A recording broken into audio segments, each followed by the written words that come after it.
This is National Pet Week, a paw print on the calendar created by the American Veterinary Medical Association. National Pet Week is designed to celebrate pets and promote responsible pet ownership. Here now is veterinarian William Griswold, Director of Medical Management at the Emergency Animal Clinic in Gilbert. Good to have you here. Same here, thank you. National Pet Week, what are we talking about here? Well, it's an event that was started back in the early 80s by the American Veterinary Medical Association to promote responsible pet care and also celebrate the benefits that pets provide in our lives. The good things that pets All are. the good things, yep. Responsible pet ownership, what does that mean? Well, it means a number of things, and it goes beyond just basics of food and shelter. The AVMA on their website, avma.org, has a great list of what they consider guidelines for responsible pet ownership, but they include things like commitment, both in terms of choosing wisely, not making impulsive decisions when we get a pet, but also for committing to the life's duration of any pet that we take on as well. Investment of both time and money to provide the things that they need, including, of course, food and shelter, but also appropriate training, medical care, and also budgeting for an emergency. And then finally, preparedness, whether it's for disasters, say a forest fire, and what to do with our pets if we have to evacuate our homes, or in the event that we can no longer take care of them. And also looking down the line for as their quality of life begins to decline and preparing for providing them with what they need at the end of life as well. I think we've all been through that. Now, obviously, finding a vet, you're a vet, you know how important it is to get these things, these little creatures in there. How best do you find a vet, and how best do you vet a vet? The best way I find is to ask friends and relatives, particularly people who feel the same way about their pets as you do. It's one thing if you're crazy about your pets and you ask your neighbor who's just got a backyard dog, what veterinarian they would recommend. But if you can find a family member that shares that same sort of bond with their pets, a word-of-mouth referral is one of the best ways to go. The Emergency Animal Clinic has a list of general practice veterinarians that we partner with to provide after-hours emergency care for their cases. That people can go to our website and get a list of veterinarians throughout the valley who are engaged with the Emergency Animal Clinic as well. As a veterinarian, let's get back to National Pet Week here, kind of stuff.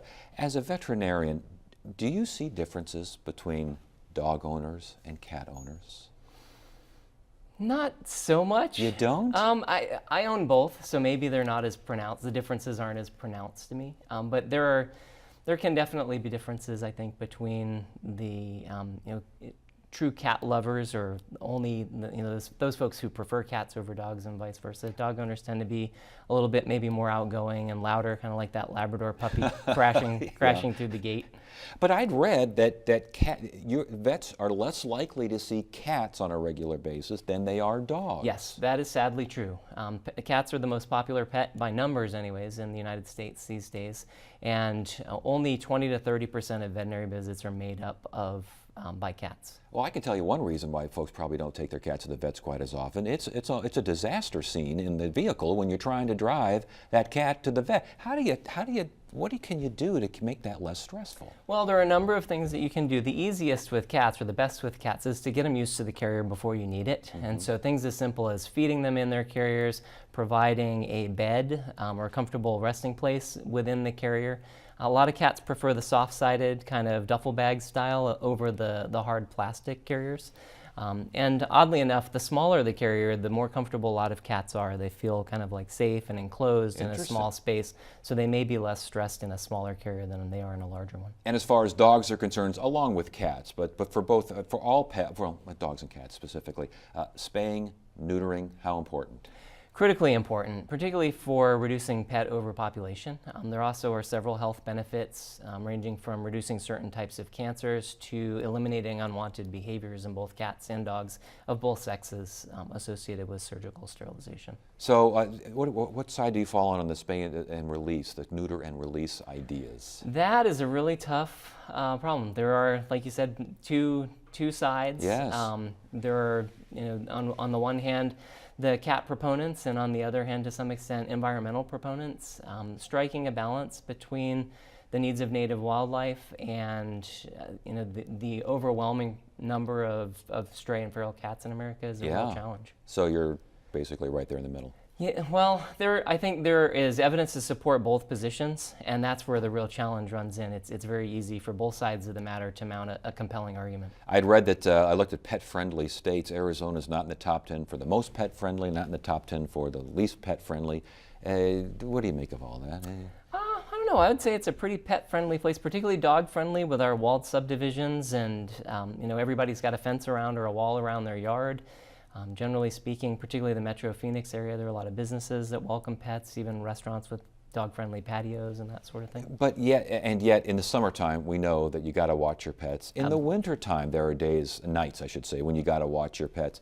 Do you see a lot of that? Do you still see a lot of that? Not so much in the winter, because even our coldest nights, most dogs, can huddle up and stay warm. But during the summer, and actually more so even during this part of the year, where the days are moderate but heating up, is where we tend to see a lot of exertional heat stroke.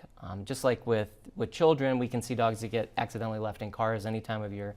But during the early part of the summer and also during the initiation of the monsoon, when the humidity spikes, we start to see increased numbers of cases of heat stroke in the emergency rooms because the dogs just aren't prepared for those environmental changes and haven't had a chance to get used to it. I think humans have that problem as well. They you don't realize how warm it is and much longer the sun is out than it used to be. Right. All right, well, congratulations on being a successful veterinarian, taking care of our little furry friends, and we'll continue to celebrate National Pet Week. Great, thank you. Thank you for being here. Wednesday on Arizona Horizon, we will have a state and national economic update, and we'll hear about a traditional European folk dance. That's at 5:30 and 10 on the next Arizona Horizon. For more information on tonight's show, if you want to watch it again, see previous programs, or check what we have on the future, azpbs.org/horizon. That's where you can find us, azpbs.org/horizon. That is it for now. I'm Ted Simons. Thank you so much for joining us. You have a great evening.